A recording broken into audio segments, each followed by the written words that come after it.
Well, comics was what I always wanted to do. When I was about 13, I started kind of abstractly thinking about it and thinking about the fact that seemed like a pretty cool thing to do, and you'd probably have to be good at drawing to do it, and then trying to kind of figure out how someone gets good at drawing. And I basically guessed. I just thought, well, I suppose you probably just do it all the time. So it was that kind of basic and silly, really. And then, so that's what I did. I started drawing all the time, thinking maybe that will turn into something. So by the time I was about 16 or 17, it was sort of my obsession to try and become a comic artist. So it took a long time, and kind of every job I had and every other thing I did, to me it was always a stepping stone towards comics. So, you know, I worked in heaps of other industries, and I was always trying to, I always felt like whatever industry I was in, I was trying to pick up skills or learn something that I could possibly apply to being a comic artist. So around about 2000, I think 2003, I got my first comic job, and that was after years of trying, years of kind of making contacts, and back when you had to actually, I was, you know, sending letters through the mail then, mostly. And how old were you? Oh, through the late 90s, it was sending kind of mail. Must have been 20, I don't know, 26, 27? Okay, so this is pre-internet. Yeah, when I was trying to break in, sort of late 90s, trying to keep up contacts with editors and that sort of thing. Yeah, it was sending photocopies through the mail, and through the post. But yeah, so that led to my first job in about 2003, which was just a short Buffy the Vampire Slayer story. Tales of the Vampires. It was like a anthology, Buffy the Vampire Slayer anthology series called Tales of the Vampire. Was it a single issue? Because I think I might have that. It was a series. Mine is in a single issue. It was actually the story I did was actually written by Drew Goddard. He's a film director now. I think he did Cabin in the Woods. Yep. Yeah. So he wrote it, and I drew it, and it was terrible. But it was a start, right? Well, no, it put me off comics for a while, because I thought, well, no, I actually, after all that, I'm not very good at it.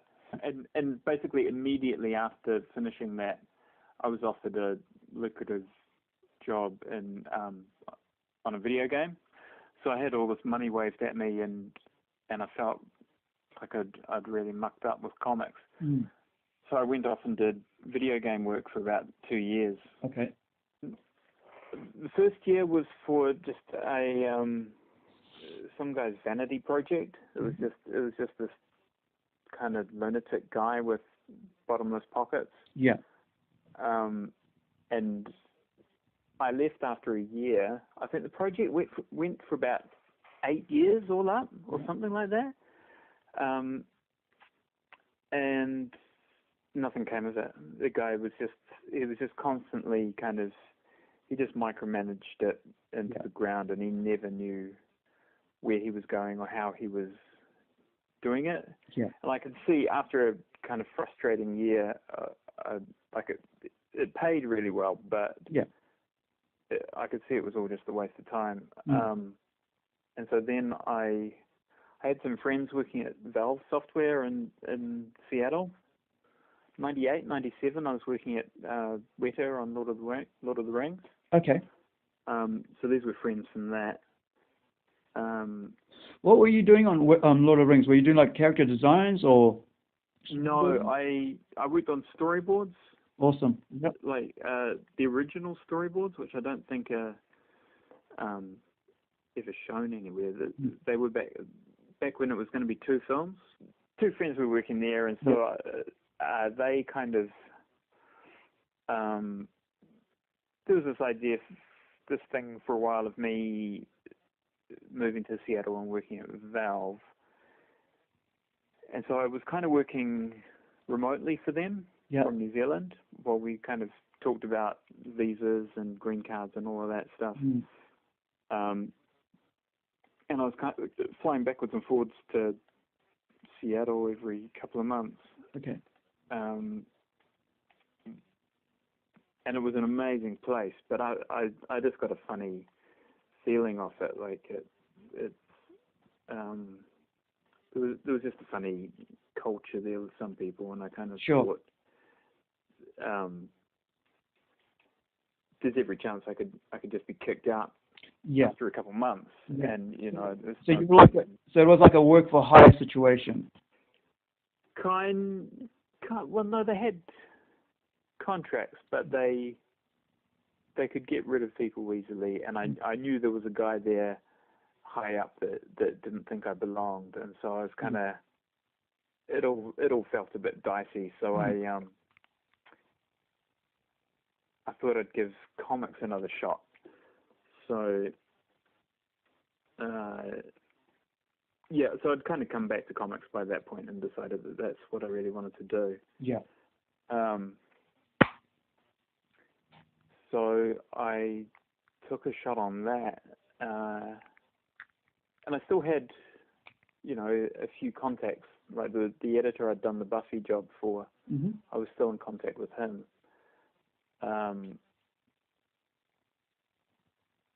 So I started making contact with editors at Dark Horse again, and then there was a couple months where editors would contact me and say, I'm thinking about using you for this thing, can you send some samples? And that went on for a few months.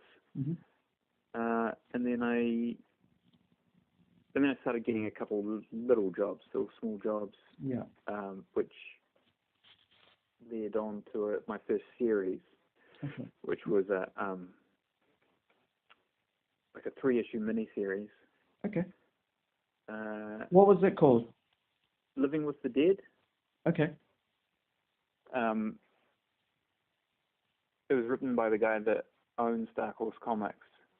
Who is that? Mike Richardson. Mike Richardson, that's right. I just I forget names of people but carry on. Yeah, he owned like he had a comic shop in the 80s, and then with some friends, and then they sort of thought, well, we should give publishing comics a go. Yeah. Or late 80s, early 90s, I guess, when the comic industry was kind of really huge. Yeah. So they published a couple of things, and then the big thing for them was doing licensed material early on. So they kind of did the Aliens comics and Predator comics early on. And they're still doing it, And they're still doing them, yeah.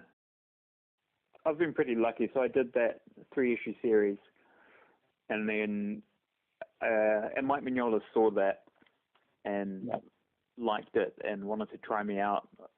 So then I did 1 issue of something for him, and he liked that, and so I've basically been working with him ever since. And this is around 2003 something? When I first started, about 2005, I think. Okay, so we're about 13 years now that you've been working with Mike. Yeah. Wow. Yeah. Hold on, my son was born 2007, and I was finishing up that first series. So when I started working in comics was about 2005, 2006, and I was finishing up that series when my first son was born. and then after that I started, and he's just turned 11, so that's about 11 years. Been working with about 4 writers. Yeah.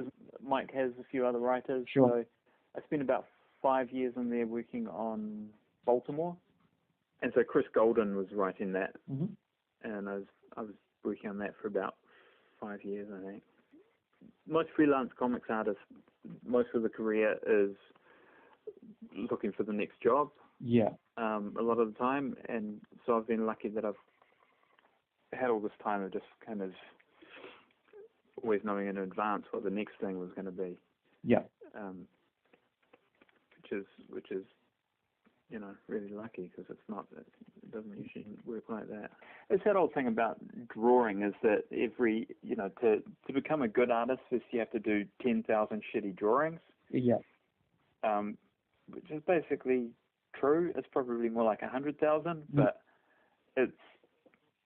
that's all there is to it, really. You have to. It's good to understand that it's good to be able to look at what you do and think that's no good. That's the talent you need to become good at something. Yeah.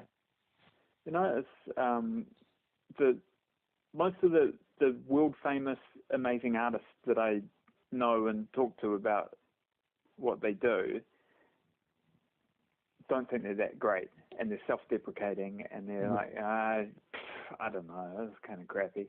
And these are big name artists that artists all over the world admire, and usually the only people I've met who are like, I'm amazing, step back and look at me, because you got something to learn, because I'm amazing. Yeah. Usually they're pretty terrible. Yes. Yes. So it's good to be able to look at what you're doing and go, that's not good enough. To an extent, you don't want to spend your life beating yourself up over it. No. But you've got to have a realistic view of where you're up to, I think.